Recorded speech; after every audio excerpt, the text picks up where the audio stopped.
Hello guys, ഞാൻ വീട്ടിൽ വെറുതെ ഇരുന്നപ്പോൾ അമ്മാനെ വിളിച്ചിട്ട് പറഞ്ഞ് പുറത്തോട്ട് വരാം. പുറത്തോട്ട് നോക്കിയപ്പോൾ അമ്മാൻ എൻ്റെ കൂടെ ആ ബൈക്കായിട്ട് വന്നിരിക്കുന്നു. ചോദിച്ചപ്പോൾ പറഞ്ഞ് സിനിമയ്ക്ക് പോകാനാണ്.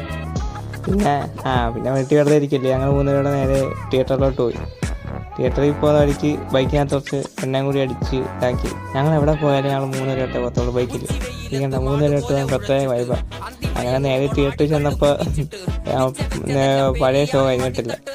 പിന്നെ ഞങ്ങൾ പുറത്ത് കറങ്ങി ഞങ്ങൾ നിന്ന് തിയേറ്ററിനകത്ത് ടിക്കറ്റ് എടുത്ത് ഓൺലൈനിനകത്താണ് ടിക്കറ്റ് ബുക്ക് ചെയ്തത്. അങ്ങനെ ടിക്കറ്റ് ബുക്ക് ചെയ്ത് അവിടെ നിന്നപ്പോഴാണ് ഒരു കല്യാണത്തിന് ആവുന്നുണ്ട് അവിടെ. പിന്നെ സിനിമ കാണാൻ കയറി ഇതാക്കി. ഈ സിനിമ കണ്ടുകൊണ്ടിരുന്നപ്പോൾ ഞങ്ങൾ കൊടൈക്കനാൽ ട്രിപ്പ് പോയത് ഓർമ്മ വന്നത്. ഇത് അടിപൊളിയായിരുന്നു. ഞങ്ങൾ കൊടൈക്കനാൽ ട്രിപ്പ് പോയത് ഈ സിനിമ കണ്ടപ്പോൾ അതാണ് ഓർമ്മ വന്നത്. കുഴപ്പമില്ല, സിനിമയൊക്കെ അടിപൊളിയായിരുന്നു. ഞങ്ങൾക്ക് എല്ലാവർക്കും ഇഷ്ടപ്പെട്ടു.